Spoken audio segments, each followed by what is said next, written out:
जय। हाथे बदा बोलो कि हमारे क्रम बोलो पड़े।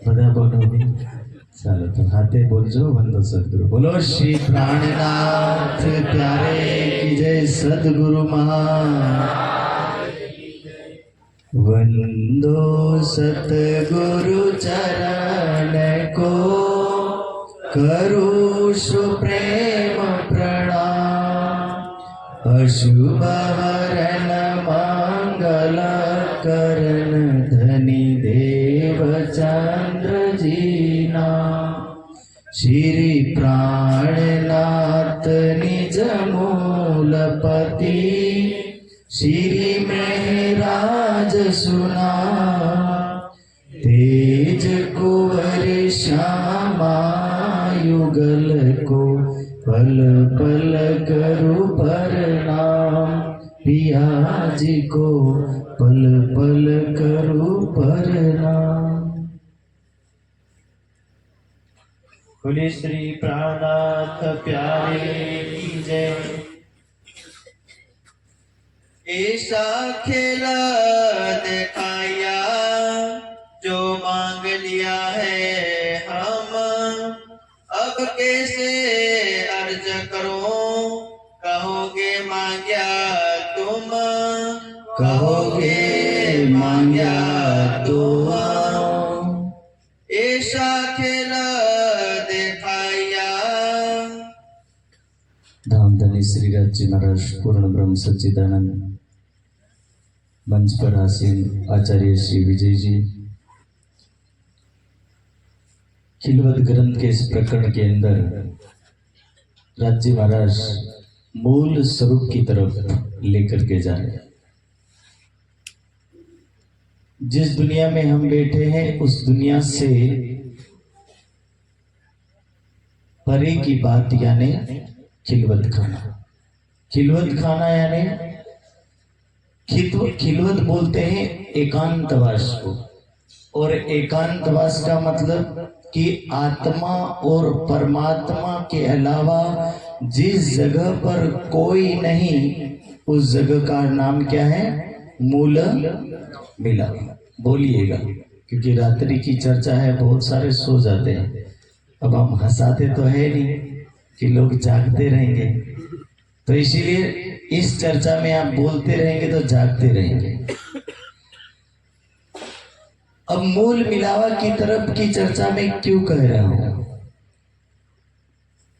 इस दुनिया के अंदर हम अनेक गांवों से आए हैं, अनेक जगहों से आए हैं, अनेक नामों से जाने जाते हैं, लेकिन परम धाम में किस नाम से जाने जाते हैं? एक ही नाम है हमारा। क्या नाम है? ब्रह्म अंगनाएं, ब्रह्म सृष्टि, आत्माएं। ये जो शब्द है, ये शब्द हम सब सुंदर साथ पे लागू पड़ता है। इस चर्चा से पहले मैं मंदिर की तरफ देख रहा था। आपने मंदिर के पहले दरवाजे पर एक ही चौपाई, बहुत सुंदर चौपाई लिखी है, और यदि वो चौपाई किसी को समझ में आ जाए ना तो शायद जीवन का रहस्य समझ में आ जाए। चौपाई में क्या लिखा है? जुदे जुदे नामे गावही जुदे जुदे भेख अनेक। कि बहुत सारी चीजें इस दुनिया में आके बदल जाएगी। हम कौन है वो भी समझ में नहीं आएगा। बहनें समझती हम अलग है, भाई समझते हैं हम अलग है। कोई स्त्री के रूप में है, कोई पुरुष के रूप में है, कोई बालक के रूप में हो, कोई वृद्ध के रूप में है, कोई जवान के रूप में है। ये सभी व्यक्ति अपनी विचारधाराओं के अनुसार अलग अलग ही सोचता है। समझने का विचार सबका अलग है। कोई बालक यदि बड़े को कहे कि ऐसा करो तो बड़ा क्या बोलेगा? अभी तो बच्चा है, रहने दो। और यदि उसी की जगह कोई वृद्ध व्यक्ति जवान को कहे कि ऐसा करना चाहिए तो जवान क्या बोलेगा? हड्डियों में तो दम नहीं, और अब ये बोलने चले, आप भी रहने दीजिए। तो ये परिस्थिति बन गई। समय संजोग वाणी कह रही कि आत्मा ना जवान है, ना वृद्ध है, ना बालक है। आत्मा तो केवल एक समान है। जब एक जैसी आत्माएं और एक जैसी आत्मा के जब घर की बात बताई गई कि वो वहां कैसे रहती थी, तो बोले वहां उसमें कोई अंतर नहीं था, वहां उसमें कोई भेद नहीं था, वहां तो वो सब एक जैसी दिखती थी। पर दुनिया में आने के बाद अनेक रूपों में, अनेक रंगों में और अनेक नामों से, अनेक जगहों से, अनेक देशों के नाम से जानी जाने वाली ये आत्माएं धीरे धीरे अपने आप को अलग करती चली गई कि मैं कुछ अलग हूं। पर जब कहा जाता है कि सिकंदर जब इस देश में आया तो सिकंदर को घमंड था कि मैं विश्व विजेता सिकंदर, पूरी दुनिया को जीतने के बाद बोले मैं भारत को जीतने आया। ऐसे सिकंदर के सामने एक संत खड़ा, उस संत को बोला कि इसको हटाओ और कहो कि सिकंदर को नमन करे। संत बोलता है किसको नमन करने के लिए बोलता है? शरीर से देखूं तो बोले ये मर जाने वाला है, अखंड तो लगता नहीं। मैं तो केवल अखंड वाले को ही नमन करता हूं, बाकी मरने वाले को तो नमन नहीं करता हूं, नाश होने वाले का तो मैं नमन नहीं करता हूं। अब धीरे धीरे सिकंदर का पारा ऊंचे चढ़ने लगा, उसको गुस्सा आने लगा। सिकंदर सोचने लगा कि इसको मैं क्या कहूं। तब सिकंदर स्वयं उसके पास चल करके गया और पूछा कि तुझे किस बात का घमंड है? वो संत कहने लगा मुझे किसी बात का घमंड नहीं, मुझे ये बात पता है कि मैं जो दिख रहा हूं वो हूं नहीं और जो हूं वो दिखता नहीं हूं, तो अब किसके बारे में सोचूं? सिकंदर भी बड़ा कंफ्यूज हुआ, उसको भी समझ में नहीं आया कि वास्तव में जो दिख रहा वो है नहीं तो है क्या चीज।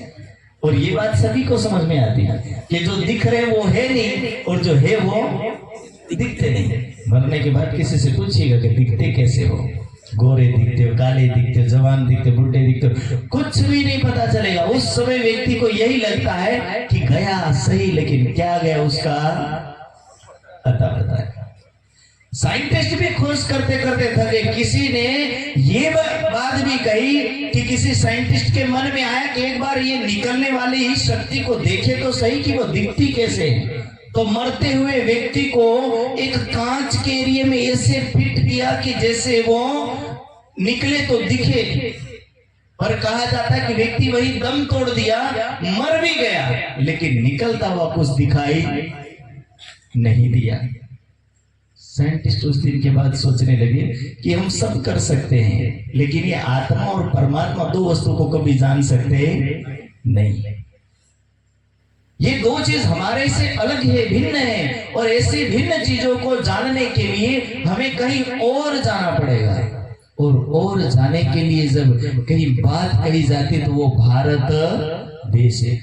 जिस भारत देश के अंदर आत्मा के ज्ञान की बात, परमात्मा के ज्ञान की बात, ये सारी बातें भारत देश में होती, हर देश में ये बातें नहीं होती। आत्मा की बातें केवल हम समझते हैं। और इसीलिए वाणी की ये बात समझाई जा रही कि ऐसा खेल दिखाइया कि परम धाम के अंदर रहने वाली आत्माओं को राज्य कहते कि मत जाओ, बड़ी बुरी हालत हो जाएगी, परेशान हो जाओगे, इस संसार से निकलना चाहोगे पर निकल नहीं सकोगे, वैसी दशा बन जाएगी।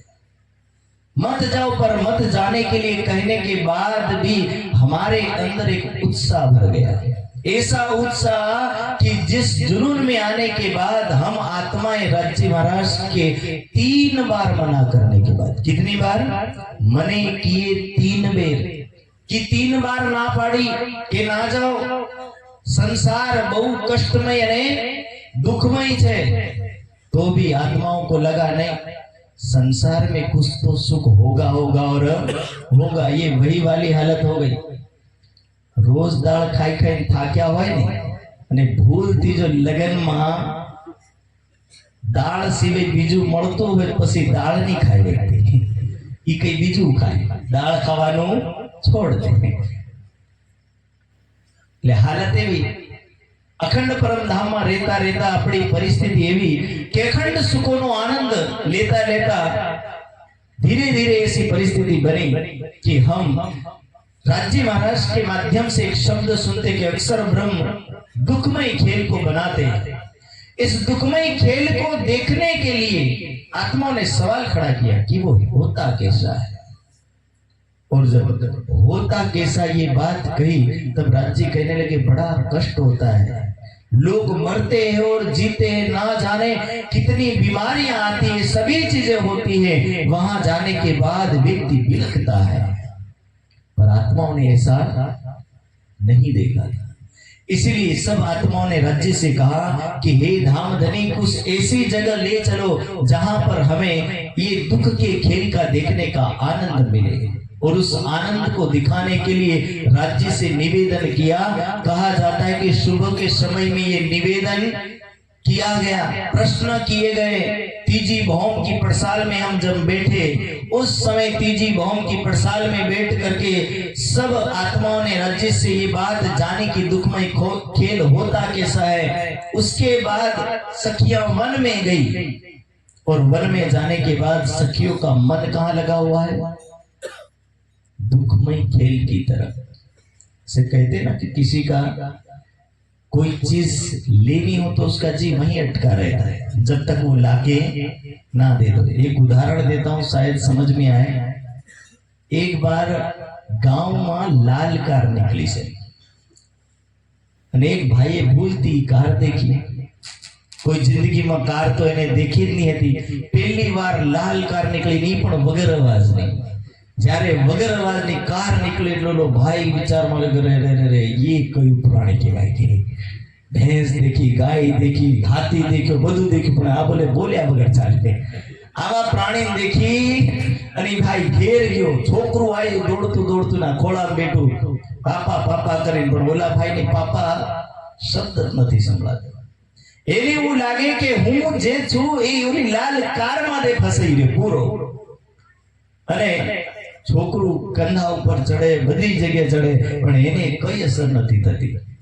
પછી થોડીક વારમાં પત્ની રીંગણનું શાક લઈને આવી અને રીંગણનું શાક લાવી અને એને પીરસે છે। એટલે રીંગણનું શાક ખાતો ખાતો ઈ કારના વિષયમાં વિચારે। પત્ની પૂછે શાક કેવું છે રીંગણનું, બતાવો તો ખરા, કારણ કે એવું થાય છે ઘણી વાર આ સવાલ પૂછવામાં આવે। तो एक पूछ्યું રીંગણનું શાક કેવો, લો ભાઈ ખાતો ખાતો કરે બટાકા જેવો સ્વાદ જ નહીં મળે। એને બટાકા યાદ આવે કારણ કે એ દેખાઈ રહ્યું લાલ કાર દેખાઈ।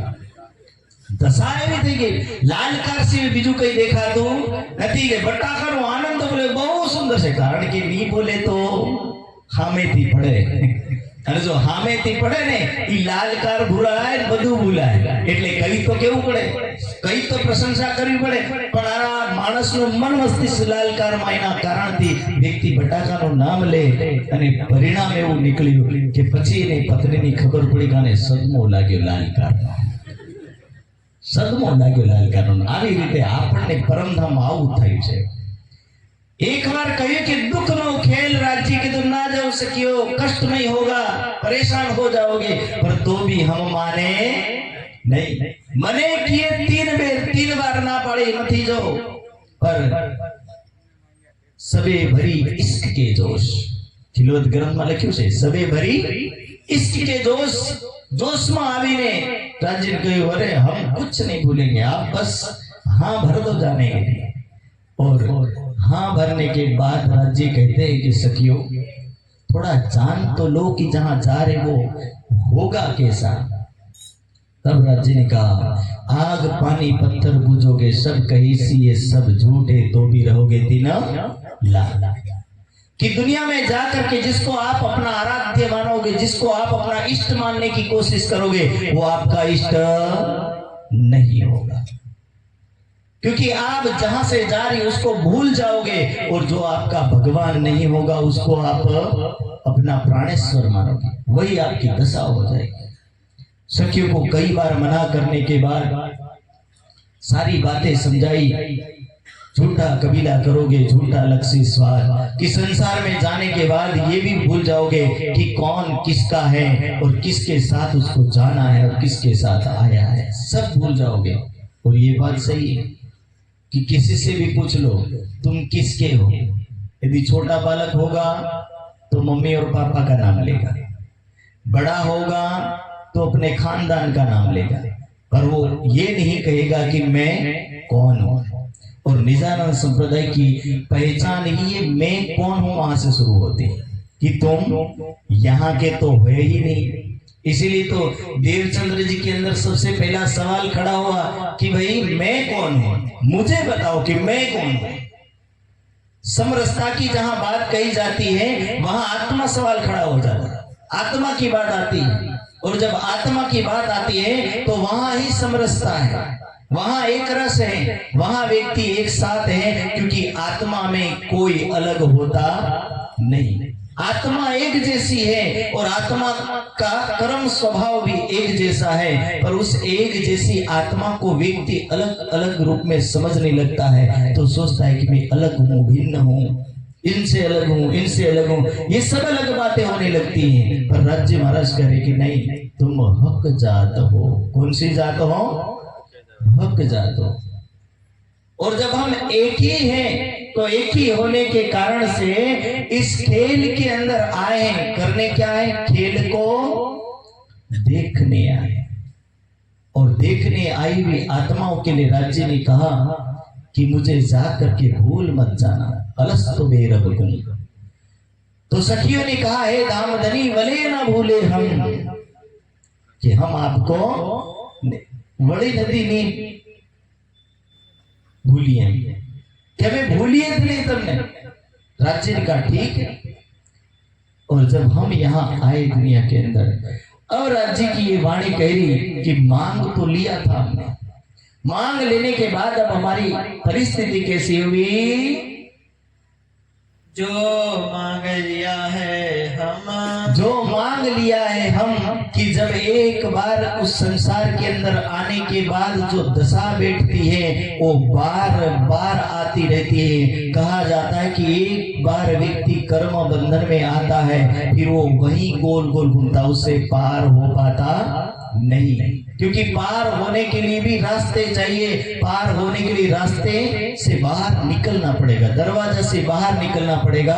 और यहाँ परिस्थिति ऐसी है कि कईयों को तो दरवाजा ही नहीं दिखता।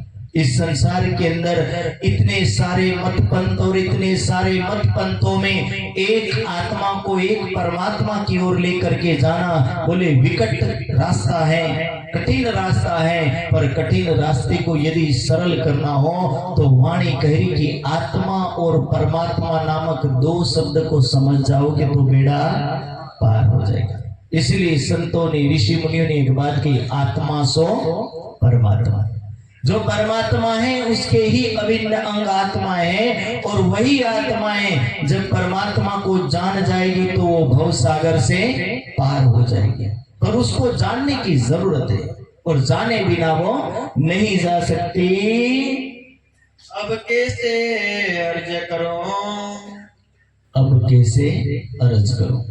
आफत आवे ना तो गमे ते प्रार्थना करे, नी आफत आवे तो कोई प्रार्थना करे। तुमने को एक बार आनंद स्वामी विमान में जा रहे थे, जाते जाते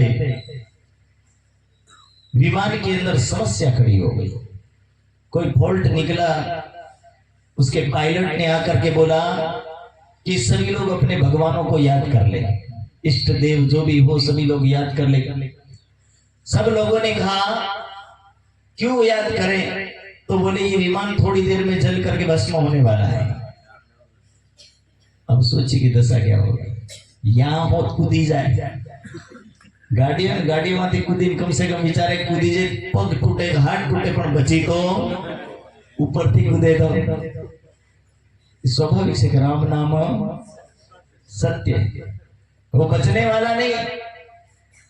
अब दशा है कि आनंद स्वामी देख रहे हैं, आधे रो रहे हैं, आधे परेशान हो रहे हैं, आधे कोई पाठ कर रहे हैं, कुरान वाला अपने कुरान को खोल करके पढ़ रहा है, और बाइबल वाला अपनी बाइबल को पढ़ रहा है, कोई दूसरे धर्म ग्रंथ वाला अपने धर्म ग्रंथों को पढ़ रहा है, कोई हनुमान चालीसा का पाठ कर रहा, कोई गायत्री मंत्र जप रहा, ना जाने कितने मंत्रों को जपा जा रहा। पूरा उस समय कौन अर्जी नहीं करेगा?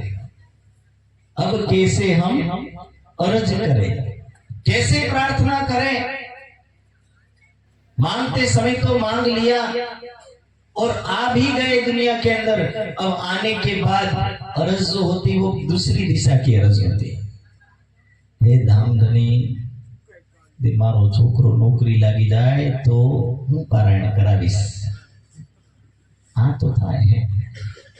आडा ऊपर जवाना होय ने राज्यना चरणों तो एना माटे पण एक कारण छे के हे धामधनी आ जावो नहीं जोईए।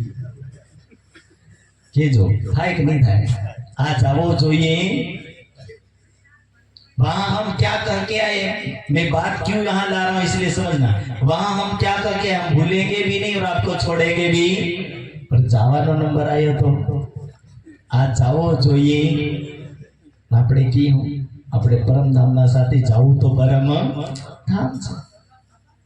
કે ભજન નથી આપણું છે, અમે પ્રણામી રે પરમ धामना। આપણે परम धाम ना छे एમાં तो कोई शक नहीं। पर जाने के लिए आए, पर जाते हुए रोकने के लिए भी हमारे पास अनेक प्रकार के प्रयास। पर राज्य कह रहे, जब इन प्रयासों से भी व्यक्ति थक जाता है, परेशान हो जाता है, किसी को गरीबी सता रही, किसी को बीमारी सता रही, और इन परिस्थिति के अंदर व्यक्ति जब प्रार्थना करता है तब क्या प्रार्थना करते हैं? हे धामधनी, अब संसार से बाहर निकाल ले तो अच्छा है।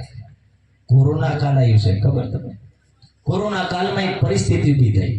एकना घेर में कोरोना आयो तो हूँ विचारे खबर, मारा माय ने बधा में આવી जावो જોઈએ। हूँ मरू पण बधा हाथे जावा दो, विचार करता થઈ ગયા व्यक्ति। ई कोरोना माटे घणा षड्यंत्र पण रच्या। नी फैलातुं तोय पण फैलायो ताकि बधा धीरे धीरे साफ થઈ જાય, धरती एकदम खाली खम થઈ જાય। આવી परिस्थिति एक मरे बधा हाथी લઈ જાય। એટલે સંસારથી એકલો તો કોઈ જવા માંગતો નથી, પણ परम धाम ની ब्रह्म सृष्टि માટે राज्य કહે છે कि भाई इस संसार के अंदर आ गए हो तो आने के बाद अब क्या करना है और अब कैसे अर्जी करो। जो आत्माएं समझ गई उन आत्माओं ने ये चौपाई कही। इंद्रवती आत्म श्यामा महारानी, जिन ब्रह्मंगनाओं ने ये बात समझ ली कि मेरे लिए संसार बेकार है, मेरे लिए संसार की कोई कीमत नहीं है, और इसीलिए उन्होंने ये बात कही कि अब मैं कैसे अर्ज करूं कि हे धामधनी, आप मुझे कैसे बुलाओ। और तब अर्जी करने के लिए वाणी में राज्य ने ये चौपाई कही कि कैसे एक आत्मा अर्जी कर सकती है। पर उस आत्मा के लिए अर्जी करने के लिए तब संभव होगा जब वो आत्माएं वास्तव में राज्य की भक्ति में लीन और डूबी होगी।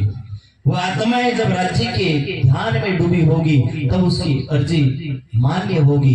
पर जब उसकी अर्जी में संसार की इच्छाएं होगी तब उस समय ये आत्माएं कैसे मांग करेगी। तो कह रहे, अब मैं कैसे अर्ज करूं? कहोगे मांग्या तुम। तब यदि हम मांग भी लिए तो क्या बोलेंगे? राज्य महाराज कहेंगे, मांगा तो आपने था, मैंने तो दिया नहीं था। क्योंकि मांगा भी हमने, और जब हो जाता है तो फिर उसके बाद परिणाम अलग आता है। कई बार ऐसे लोग होते हैं परिवार में भी, पहले तो कहते मैं कर दूं, जब बिगड़ जाए बोले मैंने कब कहा था। ये लाइन सुनना, जब बिगड़ जाए तो मैंने ये काम नहीं कहा था, वो किसी और के ऊपर थोप देता है। पर परिस्थिति ऐसी हुई कि जो आत्माएं राज्य के ध्यान में डूबती हैं, उनको ये बात समझ में आई कि मैंने खेल मांगा है और खेल से ले जाने के लिए मैं राज्य से प्रार्थना करूं तो राज्य यही कहेंगे कि आपने मांगा है तो आप झेलो। तो इसीलिए इस प्रकरण के माध्यम से उस परम धाम के मूल मिलावे की पुनः बातें स्मरण कराई जाती है। कछु आस न राखी आसरो। और जो हमें कुछ आशा रखने के लिए कुछ करना चाहिए वो भी हमने नहीं छोड़ा। ये झूठी जिमी दिखाए। संसार के अंदर आने के बाद संसार के खेल को राज्य ने दिखाया। इस खेल में आने के बाद हमारी दशा वो बन गई कि हम अनेक जगहों में बंटने लगे, अनेक विचारधाराओं में बंटने लगे। और जब अनेक विचारधाराओं में बंटने लगे तब अपना आत्मा का धर्म भी हम भूल गए। हम अपने आत्मा के कर्तव्यों को भी भूल गए और उस कर्तव्य को भूलने के बाद हम अपने प्राणेश्वर को भी भूल गए। और अब हम कैसे अर्जी लगाएं, अब हम विनती कैसे करें? उस विनती के लिए हमारे पास कुछ तो अपना अस्तित्व होना चाहिए, क्योंकि ये बात सही है। गीता में एक जगह कहा है कि ऊपर वाले को मानने वाले भी कई लोग होते हैं, एक जैसे सब होते हैं नहीं। उन्होंने कहा है चतुर्विधा भजन्ते माम जनः सुकृतिनो अर्जुन। आज तो जिज्ञासु अर्थार्थी जानी भरत ऋषभ, कि कैसे कैसे लोग मानते हैं। तो बोले पहले तो मेरी सभा में वो लोग आते हैं जो लोग दुखी, आर्त यानी दुख कष्ट, और आर्त यानी दुखी व्यक्ति ही बोले मेरे मंदिर की घंटी बजाता है। सुबह व्यक्ति वही भाग के आता है, बोले जो दुखी नहीं मेरे घर की घंटी नहीं बजाता है, मेरे मंदिर में नहीं आता, क्योंकि उसको लगता है कि मैं सुखी क्यों जाऊं। और कबीर साहब ने भी ये बात दोहराई, दुख में सुमरन सब करे सुख में करे ना कोई, कि दुख में तो सब सुमरण करने को तैयार है पर सुख में करे ना कोई। मैंने पिछला जो विमान वाला उदाहरण सुनाया, उस उदाहरण का अर्थ भी यही है कि जब पता चल गया कि मृत्यु आने वाली है तो हजारों लोगों ने मंत्र गान करना शुरू कर दिया, मंत्र पढ़ने शुरू कर दिए। और कोई तकलीफ नहीं होने वाली तो कोई मंत्र भी पढ़ता नहीं, आनंद लेते व्यक्ति उस मंत्र को, उस पाठों को, सबको छोड़ देता है, कुछ नहीं जपता। पर वो जपता तब तक है जब तक उसको कष्ट है, जब तक उसको पीड़ा है। किसी ने कहा 11 सोमवार रख लोगे तो आपकी सारी बीमारी चली जाएगी। 11 सोमवार राखे भूख्यो रे परेशान थाय तो पण छोड़े नहीं, कारण कि उसको पता चल गया कि इसे 11 सोमवार से भूखारी बीमारी चली जाती है।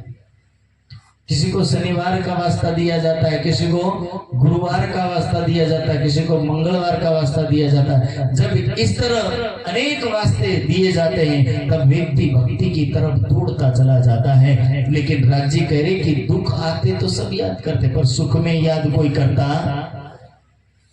ये संसार के रिश्तों में भी यही रहता है, जब पीड़ा होती तो भाई भाई को फोन करेगा, और पीड़ा नहीं होती तो भाई का फोन आए तो काट देगा। वो फोन भी उठाने को तैयार नहीं होगा, क्योंकि उसको पता है कि मेरे से पैसे मांगेगा, इसलिए फालतू में वो फोन उठाने की कोशिश भी नहीं करेगा।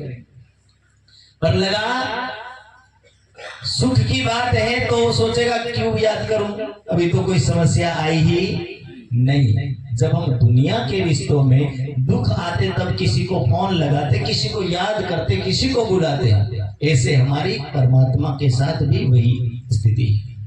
जब हमें कष्ट सताने लगा, पीड़ा सताने लगी, तब हम उनको याद करते, हमारी पीड़ा गई, परमात्मा गया, भगवान गया, देव गया, देवी गई, सब चले जाते हैं। फिर से कष्ट आया, फिर से भक्ति में जुड़ जाते हैं। जब जब आफत तब तक भक्ति, आफत खत्म भक्ति खत्म।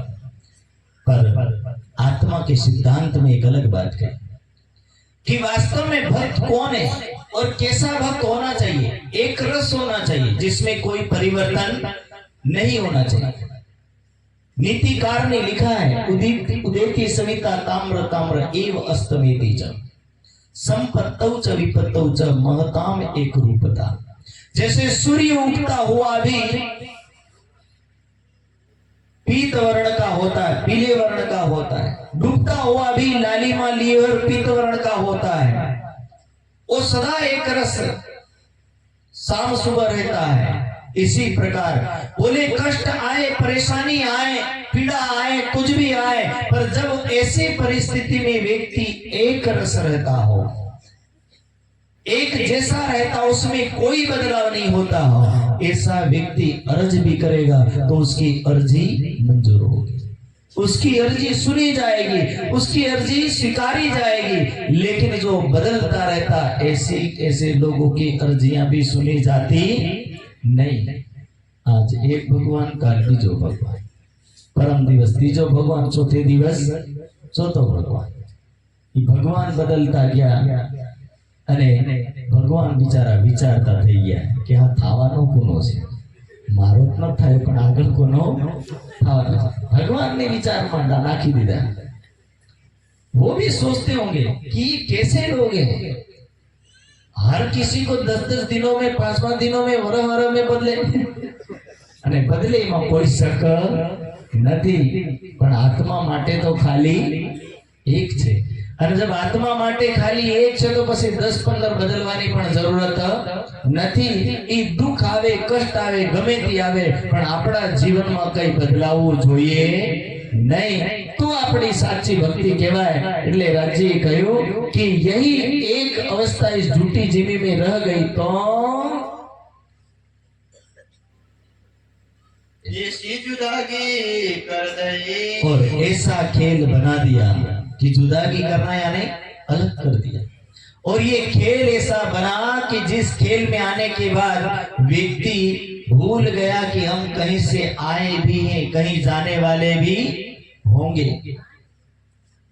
और ये आने जाने की बात किसी को याद भी नहीं थे। आधे लोग तो बोलते जब पता ही नहीं कि हम कहां से आए और कहां जाना है, मरेंगे जिएंगे यहीं धरती पर, खा पी करके यहीं मौज कर लेते, किसको पता मरने के बाद क्या होने वाला है। आधे लोग तो इसीलिए मौज कर लेते कि मरने के बाद तो हमें पता ही नहीं कहां जाने वाले हैं। और इसीलिए आधे लोग भक्ति के नामों निशान से कोसों दूर खड़े रहते हैं। लेकिन वास्तविकता यही है कि चेतन शक्ति अवश्य आती और जाती भी अवश्य है, बशर्ते ये है कि वो चेतन शक्ति दिखती नहीं है। और जब दिखती नहीं तो लोगों को विश्वास नहीं आता है, और जब विश्वास नहीं आता है तो व्यक्ति उसको भजता नहीं। पर ये बात अवश्य आभास करवा देती है कि पंच तत्व के शरीर में यदि चेतन शक्ति ना हो तो ये शरीर चलता भी नहीं है। ये शरीर का चलना ही हमें समझा रहा है कि इसको कोई चला रहा है, और जो चला रहा है वो कहीं से आया है। इसीलिए तो निकलने के बाद पता नहीं चलता कि कहां गया, डॉक्टर भी उसको पकड़ पाते नहीं। इसी सत्य को जानने के लिए लोग घंटों तक सत्संग सुनते हैं, पर सत्संग यदि कुछ ही शब्दों में समझ में आ जाए तो सरल हो जाता है। और वाणी इसी बात को कह रही कि जुदागी का होना, हमारा अलग होना, कहां से? परम धाम से अलग होना। जब हम मूल मिलावे से अलग होने लगे तो सबसे पहले हम कहां गए? ब्रज की भूमि। वहां पर हम गोपियों के रूप में रहे, सभी आत्माएं। और फिर उसके बाद रास की भूमि में गए, और रास की भूमि के बाद हम ये तीसरी जगह पर आए जिसका नाम क्या पड़ा? जागनी ब्रह्मांड।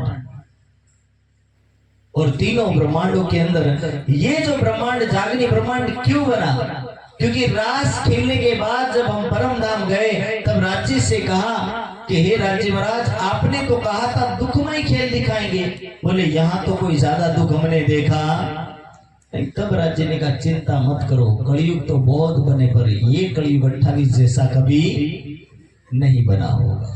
और इसीलिए इसको घोर कलयुग बोलते हैं। कलयुग में भी ये घोर कलयुग, घोर कलयुग यानी और भी बहुत सारे कलयुग व्यतीत हो गए, पर उन कलयुग में इतनी बीमारियां, इतने कष्ट नहीं आए होंगे, पर इस कलयुग में भयानक कष्ट और भयानक बीमारियां आई, जिस बीमारियों के कारण से टेक्नोलॉजी भी बढ़ती चली गई। ये तो लोग મને એક જ ખબર પડે, આપણા એરિયામાં ફરીએ ને એટલે એક વાત કે અરે અમારા ડા હતા ને બોલે લીમડાનો પાનો પી અને હળ ચલાવે એટલે તાવ ઉતરી જાય। હાવ નો તાવ નહીં જાય ભાઈ, હાવ નો તાવ ઢીટ કહેવાય છે ને, ઢીટ હલે પણ નહીં। ઈ તમે ગોળી ખાવ તોય નહીં જાય, ડોક્ટર માં જાઓ પછી એ એન્ટીબાયોટિક गोळियों वाले तो થોડો હલી પાછો જાય। ઈ તાવ નહીં હલતો બીજું હલે કશું નહીં। ઈ સમજી ગયો કે આ બધા ઢીટ છે, બે વાર દેખાડી લાયા તો આમ કઈ અસર થાય, થોડુંક દુઃખ દેખાડ્યું તો આમ કઈ કષ્ટ નહીં થાય, તો બોલે આ વધારે કષ્ટ ની ઝેલવાના આદી થઈ ગયા। એટલે વધારે કષ્ટ ની ઝેલવાના આદી થયા એટલે બીમારીઓ પણ વધારે કષ્ટ ઝેલાવા વાળી આવી। ઈ કોઈ સામાન્ય આવી નહીં, એટલે ધીરે ધીરે ભારી આવવા લાગી। જેને देखीने આપણને પણ કંપન શરૂ થઈ જાય, આપણને પણ ડર બેસી જાય। હવે તો લોકો તાવ વધારે ચડવા લાગે ને તો ડોક્ટરો કેવું લાગે જો તમે નહીં લાતા ને અગલે દિવસ મરી જાતો। लोगों से अच्छी बात है, दशा ही से। तो कहने का तात्पर्य है कि हम जितने खतरनाक हुए इधर की सिस्टम भी उतनी खतरनाक बनती चली, और यही हमारी परिस्थिति है। तो इसीलिए इस 28वें कलयुग के अंदर आए हुए हम ब्रह्मंगनाएं, हम आत्माएं इस संसार के अंदर जिस कष्ट को देख रही है, उस कष्ट को देखते हुए राज्य ने इसी खिलवत ग्रंथ में, मेरा टाइम पूरा हो गया है, इसीलिए इसी खिलवत ग्रंथ के अंदर राज्य ने कहा है कि यदि आपको संदेश समझ में आ जाए तो इतना समझना कि आपके लिए कोई संदेश लेके आया है, और वो संदेश लेकर के आने वाले स्वयं पूर्ण ब्रह्म सच्चिदानंद श्री राज्य महाराज। वाणी में लिखा है, श्यामा महारानी जब ये बात सुनती है राज्य से, लियाओ बुलाए तुमरू अल्लाह जो रूहे मेरी आशिक है, हे श्यामा महारानी तुम मेरी अंगनाओं को लेकर के परम धाम लौट आओ। तब श्यामा महारानी को पता चलता है कि मेरा भी एक झुंड है, पर ये झुंड कहाँ है उसका पता नहीं है। कोई शिवपुरी में, कोई गुना में, कोई पथरिया में, कोई दाऊद में, कोई एमपी में, कोई राजस्थान में, कोई यूपी में, भारत के ना जाने कितने कोनों में हमारी ब्रह्मंगनाएं आई है। पर ये है कि इससे मैं बहुत इसलिए खुश हूँ, कम से कम गमे ત્યાં आया પણ એકબીજાને ઓળખીને खुश तो થાય છે। બોલો શ્રી પ્રાણનાથ। એટલું સમજ લેવાનું, કોઈ પ્રણામ બોલી ગયો હોય અને કહી દે કે ફલાણી જગ્યાનો સુંદર સાથ છે, તો એવું લાગે કંઈક મારો મળી ગયો છે। સાચી વાત સાહેબ, મને એક ઘટના યાદ આવી। રાજસ્થાનમાં બંને ભાઈ એક સાથે ગુરુકુળમાં ભણે। એ ગુરુકુળની અંદર જ્યારે એકવાર આખા અજમેરની અંદર કોઈ ઓળખાણમાં નહીં મળે, આવા ઓળખાણમાં ખબર પડી કે તે બે સુંદર સાથ આપણા હતા, અને બે સુંદર સાથ આપણા અમે જે ગુરુકુળમાં ભણી ત્યાં મળવા આવ્યા। અમને થોડી ઠંડક લાગી, કઈનો તો છે આપણો आनंद आए, कारण कि वास्तविकता यही है कि सुंदर साथ का नाम सुनते आनंद आता है। इससे पता चलता है कि आत्माएं एक दूसरी आत्मा को देख करके खुश होती। आत्माओं को ये पता है कि हम कहीं से आई है, और यही बात है आज हम सबका रिश्ता क्या है। हमारा रिश्ता यही है कि हम इस रिश्ते से एक दूसरे के घर पर आकर के बैठे। इतना बड़ा झुंड, इतना बड़ा समूह इसलिए बैठा है क्योंकि हम एक दूसरे को जानते कि हम सब परम धाम के वासी हैं। और इसीलिए ये खिलवत की चौपाई और ये खिलवत का पहला प्रकरण हम सब सुंदर साथ को एकजुट करके उन बातों को याद दिलाता है कि आप दुनिया के नहीं हो, आप परम धाम के। आप मूल मिलावा में बैठे हो, उस जगह पर बैठे हो जहाँ खिलवत, जहाँ एकांतवास है। आपके सामने राज्य और आप राज्य के सामने बैठे हो, एक दूसरे के गले में हाथ डाल करके 12,000 ब्रह्म सृष्टि राज्य के सानिध्य में आनंद ले रही है। उस मूल मिलावे की आत्माएं इस संसार में आई, उन आत्माओं के लिए राज्य का संदेश है कि आप भले अलग अलग हो, लग रहे हो, पर हो नहीं, आप अंदर से सब एक हो। यही हमारे लिए राज्य का संदेश है। तो प्राणाधार सुंदर साथ जी, मेरा टाइम भी पूरा होता है और मैं सबसे यही कहूंगा कि एक साथ रहने का जो हमारा नारा है राज्य ने दिया है, और यही हमारा सुख का कारण है, आनंद का कारण है। और यही बात वेद ने कही, संगच्छध्वम संवदध्वम शंभु मनांसि जानता, कि हे मानव, हे आत्माओं, हे चेतन शक्तियों, आप सब एक हो, एक साथ चलो और उस परमात्मा को याद करो। आप अपने मूल स्वरूप को याद करो, जिस परम धाम को याद करो, जिस परम धाम से आप इस दुनिया में आई हो। तो इसीलिए हमें उस परम धाम को याद करते हुए अपने सुखमय जीवन को जीना चाहिए, और इस संसार के छूटने के बाद हम परमात्मा के चरणों में पहुंचे, ऐसी हमारी भक्ति, ऐसा हमारा कर्म होना चाहिए। बोलो श्री प्राणनाथ प्यारे की।